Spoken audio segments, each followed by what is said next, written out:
ये जोन है वहां तक जाएगा। जो सेटअप है उसके हिसाब से बैंक ऑफ बड़ौदा को कल ऊपर जाना चाहिए, आज और कल में। ओके, बैंक ऑफ बड़ौदा को डाटा पर रखिए और वाकई इसी में सबसे ज्यादा स्ट्रेंथ भी अपने पीयर सेट में एसबीआई के बाद नजर आ रही है।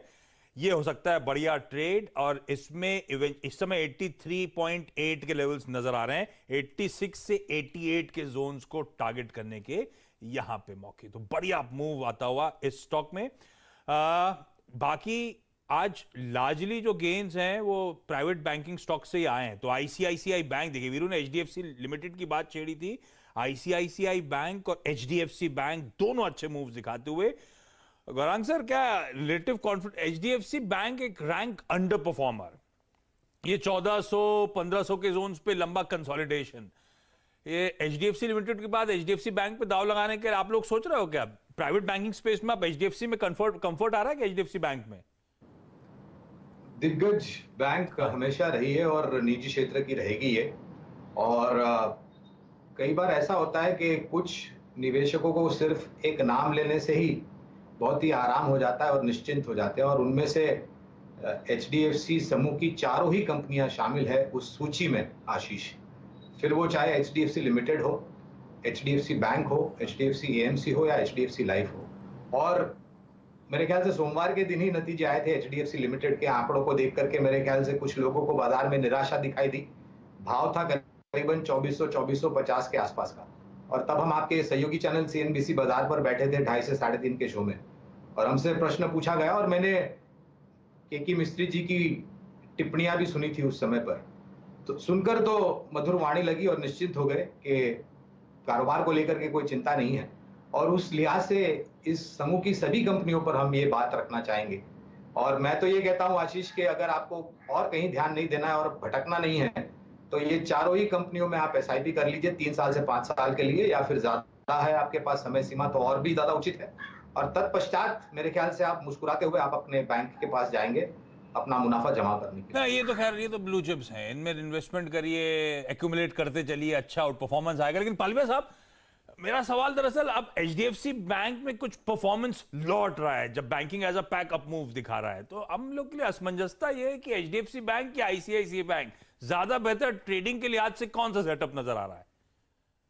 तो आशीष जी देखिए, एचडीएफसी बैंक में आज सुमित जी के साथ आफ्टरनून शो में जुड़ा था, तो मैंने वहां पे भी रिकमेंड किया था, और मुझे लगता है इसमें 1510 1520 ये टारगेट के लिए बिल्कुल बाय करना चाहिए। तो एचडीएफसी बैंक पे तो हमारा बाय कॉल ऑलरेडी है, करंट लेवल पे भी बाय किया जा सकता है। हालांकि स्टॉक अभी 10-12 रुपए वहां से बढ़ चुका है, बट हमें लगता है कि 1455 ये स्टॉप लॉस से एचडीएफसी बैंक बाय करना चाहिए।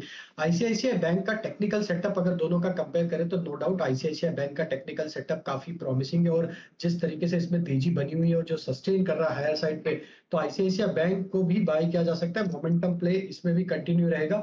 हमें लगता है कि हालांकि स्टॉक काफी तेजी दिखा चुका है पिछले दिनों में, बट अभी भी यहाँ पे जो बाइंग इंटरेस्ट बना हुआ है वो ये दिखाता है कि यहाँ से स्टॉक 740 750 के जोन में यहाँ से मूव होता हुआ दिखेगा।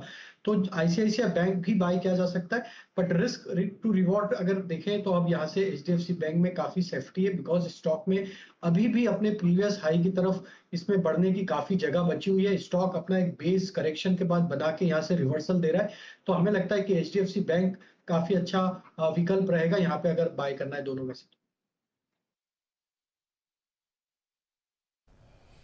ओके, एचडीएफसी बैंक अच्छा विकल्प रहेगा। इस बीच अगर आप देखें मोमेंटम के स्टॉक्स में, जेआईसी का जिक्र किया था अभी, 178 का वो स्टॉक अब आपकी स्क्रीन पर 187 का हो चुका है। स्क्रीन पे 10 रुपए का स्विंग अगर आप देखें इस स्टॉक ने जनरेट किया।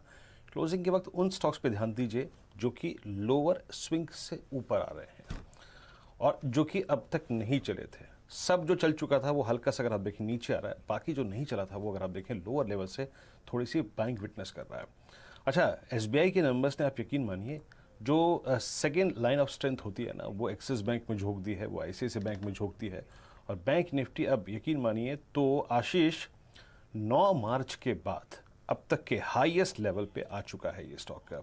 एक स्टॉक और लेके आइए आपकी स्क्रीन पर, जेके सीमेंट। जेके सीमेंट एक ट्रिपिकल अगर आप देखें राउंडिंग बॉटम से निकलता हुआ, और आप समझ लीजिए कि डे हाई पर है, लेकिन बहुत अगर आप देखें चर्चित स्टॉक हमारे इस अगर आप देखें पैनल में ये नहीं है, क्योंकि बहुत महंगा स्टॉक है। मैं एक और स्टॉक है, आशीष मुझे एक बात बताइएगा, ये मुंबई में, महाराष्ट्र में ये जो अनलॉक की थीम के अंतर्गत नियमों में बदलाव हुआ है, उसके बाद ये पहला वीकेंड पड़ेगा ना?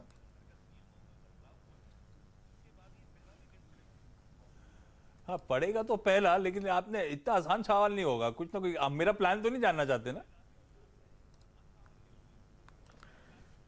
नहीं, मैं लेना चाहता हूँ बर्गर किंग को 187.40 पे। 187.40 पे इसका प्राइस, इसका पैटर्न कुछ इंडिकेट कर रहा है कि क्लोजिंग में ये कुछ कर सकता है। स्क्रीन पर पहले एक बार भाव रखिएगा, 187 रुपए 35 पैसे। राजेश पालवी जी, अगर मैं गलत नहीं हूं तो मेरे स्क्रीन पे भाव है 187.35। इसका चार्ट, अब आपको याद होगा वो 24 दिसंबर की कैंडल, 24 दिसंबर की कैंडल जहां पे पोस्ट आईपीओ इसकी पहली सप्लाई आई थी, उस जोन को काटता हुआ ये स्टॉक 188.50, 188.79। इस पे बताइए ट्रेड, और अब ये क्या कर रहा है, अपनी ये 2 अगस्त की कैंडल के हाई को काट रहा है 189 नाउ। आपका टेक इस स्टॉक पे और इस ट्रेड पर? लेकिन जितना भी डेटा अभी यहाँ पे अवेलेबल है उसके हिसाब से अगर हम देखें तो मंथली क्लोजिंग बेसिस पे तो पिछले मंथ ही ये स्टॉक ने क्लोजिंग दी थी, क्लोजिंग बेसिस पे हायर क्लोजिंग थी, और ये अब यहाँ से एक्सटेंड करते हुए दिख रहा है गेन को। और अब जो ये स्विंग हाई कटते हुए दिख रहे हैं प्रीवियस, हमें लगता है कि स्टॉक में 210 तक के अपसाइड के टारगेट बिल्कुल आते हुए दिखेंगे। तो यहाँ से बिल्कुल बाय ही करना है। बर्गर किंग सेटअप काफी प्रॉमिसिंग है, मंथली चार्ट, वीकली चार्ट और डेली चार्ट पे स्टॉक एक पॉजिटिव टेरिटरी में ट्रेड कर रहा है। करंट लेवल से 183 के आसपास का स्टॉप लॉस सजेस्ट करेंगे, लेकिन टारगेट जो आएंगे वो करीब 210 तक के टारगेट आएंगे। इसको थोड़ा सा पोजिशनली होल्ड करेंगे तो बिल्कुल ये स्टॉक कुछ ही दिनों में 210 215 की रेंज में मूव होता हुआ दिखेगा। तो बर्गर, हाँ, तो वीकेंड में बदला ये है कि अब तक सिर्फ मंडे टू फ्राइडे रेस्टोरेंट्स खुल सकते थे दोपहर 12 से 4, एक्सटेंड कर दिया है वो सैटरडे संडे भी, तो शाम को नहीं, सिर्फ वीकेंड्स पे भी अब वो रेस्टोरेंट्स खुलेंगे। लेकिन मुझे लगता है वीरू, इसका ज्यादा इंपैक्ट वो अनलॉक से ज्यादा वो आईपीओ जो खुला हुआ है ना, देवयानी इंटरनेशनल, वो यम ब्रांड्स की फ्रेंचाइजेज, उसका ज्यादा रब ऑफ शायद इसमें देखने को मिल रहा है। जितना वो बढ़ेगा उतना स्ट्रीट का कॉन्फिडेंस इन सब बाकी प्लेयर्स में बेट करने का बढ़ता चला जाएगा। अच्छा, ये आईपीओ से ज्यादा है गौरांग सर, 4 आईपीओ आज खुल गए। देवयानी, कृष्णा डायग्नोस्टिक्स, विंडलैस बायोटेक और एक्सारो टाइल्स। एक तो अब 4 हैं, इनमें से कौन से आपके सब्सक्राइब हैं, और जो सब्सक्राइब है उसमें आपका पेकिंग ऑर्डर